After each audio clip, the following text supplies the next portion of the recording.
Liopleurodon, the least tame creature on Ark. But why? I'm Drax and I'm here to tell you the exact reasons. So let's start at the beginning with taming. And most people in Ark don't even know you can actually tame these things. I didn't for a very long time. I know for a fact every time that I saw one of these, I just attacked it with my water mount and it either done a disappearing act or it died. I feel like I see them more on Ascended than I did on the Old Evolved game whilst travelling through the waters. You just need to keep an eye out for this shiny effect that they have around them, and you should be able to spot them. Still, as is always the case in Ark, when you're actually looking for something, they can prove a bit elusive. However, when you do see one, the taming part itself is rather a simple one, but also part of the issue as to why people don't tame these. Because if you are on a water mount and approach these, they will attack you. And that's probably why I always end up killing them. But anyway, for the tame, to start, you may need to clear the area first if there are too many other creatures. And you need to make sure not to bite the Liopleur. Then get your tame out of aggro range. You'll probably need something that swims faster than the Liopleurodon itself. When de-aggroed, simply dismount a good distance away and make sure to have some giant bee honey in your last quick bar slot. You'll need this for the tame. Then you can just swim up to it and feed it some, and that should be it. One and done taming. Once again, I've been saying this a lot lately, but check out my giant bee honey guide if you need some. Like I say, one feed and it should be tamed. And now, haha, you will only have 30 minutes before it disappears. Another reason why I suspect this tame is not a popular one. Yes, unlike most tames in Ark, this one is a temporary tame. Why?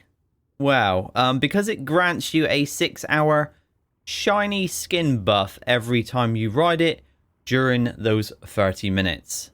I won't go into stats, melee, etc. because it doesn't really matter. This was meant to be one of the most fearsome predators of its time, but all those stats don't really matter because this is not a tame you'll be using for anything other than that shiny buff. The tame itself will be gone faster than it probably took you to find one. Then for the buff info, some people say it gives you 20% better loot. Some websites or people even say 50% better loot. I've tested it and I've got to say that is an absolute load of shininess. The buff is actually a reroll on loot when you access a container. So when running a cave or accessing a supply drop, me and a tribe member, in this case my sister who helped me with the footage for the video, both accessed the drop. She would go first without the shiny boost and see if there was anything good inside and then screenshot it. And then I would go up to the drop to see if what was in there had improved. But every time I looked, it was a different item. And most of the time, to make the whole shiny boost thing feel a bit shiny, it was a worse item. Would have been better off going with the loot she got without the boost in nearly every drop or crate. So how can you use this to maybe get a better item? Well, it would always require 2 people. The first person checks without the boost. If they like what they see, they pull the items out and then leave anything behind which they don't want. Then as before, the shiny boosted player, maybe yourself, would look into the drop, at which time it should get this flashy aura around it and the items should be rerolled so you maybe can get some better items too.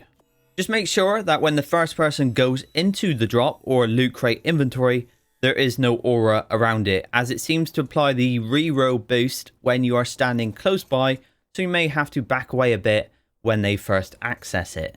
So that is the shiny skin boost and the general application of it applying to supply drops, underwater loot crates and loot crates in caves. We've tested them all and it's all not that great in my opinion. If it were me as an Ark developer, especially thinking of those solo players running around taming and hitting caves, a straight 20% boost on drops and blueprints would have been the better option here. As from my testing, you need 2 players, and in most cases my reroll with the boosts were worse. So that in general sums up loot crates and supply drops. I also want to mention fishing loot, as I've seen some questions about whether it affects the quality of blueprints that you get whilst fishing, on some of the taming websites. Well, this would have been great if it did affect the quality of blueprints while fishing, but with roughly the same level of fish caught and the same level rod, mine was actually 5% more effective, and I had the boost. But still here, the ascendant level blueprints that my sister got while she was fishing had more damage on them. As standard, fishing just felt a little bit random within a certain area. You know you're going to get ascendant blueprints with over 300% rods. Not really the best ones, but at a random sort of level. Then further to that, and I want to say maybe here, and I can't really confirm this either, but it did seem as if I might be getting more blueprints. And you can kind of see that if I show some screenshots. But even if this were the case, that isn't what you look for in art. You don't really look for quantity. You want the best items and you want the best blueprints. So even if it does affect quantity or quality, it isn't good enough to make me want to get the boost every time. It doesn't show enough. So in conclusion, why does no one tame the magical Liopleurodon? Why are they the least tamed creature? Number one, they are kind of rare. Number two, they require you to be far away from your water tame when taming. Number three, they disappear after 30 minutes. And number four, the boost, the only real reason for taming them, kinda sucks.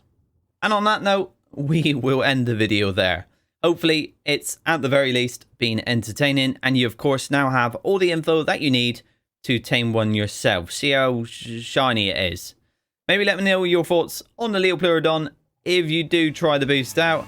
And as always, thank you very much for watching, and I will see you guys on the next one.